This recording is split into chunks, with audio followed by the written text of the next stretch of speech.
Olá, seja bem-vindo ao meu canal. Eu sou João Ricardo, juiz de direito do Tribunal de Justiça do Distrito Federal e Territórios, e eu abri esse espaço para a gente contar histórias e compartilhar muitos assuntos importantes.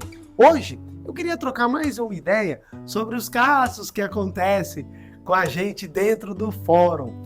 Eu tenho um colega meu que ele falou assim para mim: João, você precisa escrever um livro contando esse tanto de caso que acontece. 12 anos labutando na linha de frente dentro de uma vara, é óbvio que a gente fica cheio de contos, histórias, muitas engraçadas, outras tristes, outras fortes e muitas emocionantes. E hoje eu queria compartilhar uma outra história engraçada. O que aconteceu?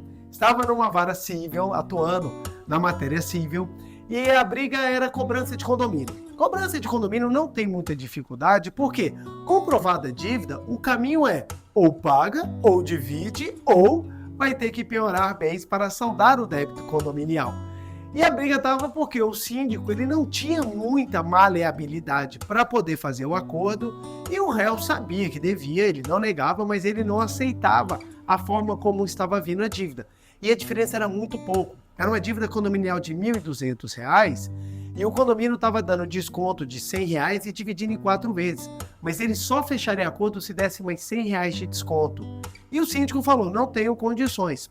O secretário de audiência tentou conversar com eles e ficou aquele tempão lá, falando e não deu resultado. Ele adentrou no gabinete e falou assim: doutor, não consegui, eles não estão fechando acordo por causa de R$ 100. R$100 para uma dívida condominial naquela região onde o réu morava não era nada. Falei: não, então eu vou entrar e vou tentar conversar com eles.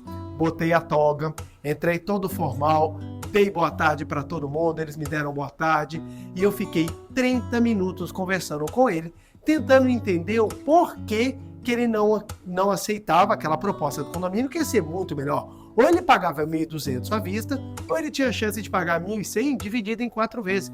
E eu não conseguia entender como não via naquela proposta a grande vantagem de poder quitar os débitos. E eu conversei com ele e falei 30 minutos falando: cara, pelo amor de Deus, entenda. E tentei mostrar.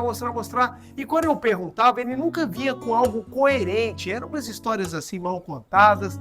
E eu falei assim: mas você não tá vendo que a coisa é vantajosa? De repente ele vira para mim e fala assim: menino, deixa eu te falar uma coisa, agradeço muito o que você está tentando fazer, mas a minha questão aqui eu vou ter que conversar com o juiz.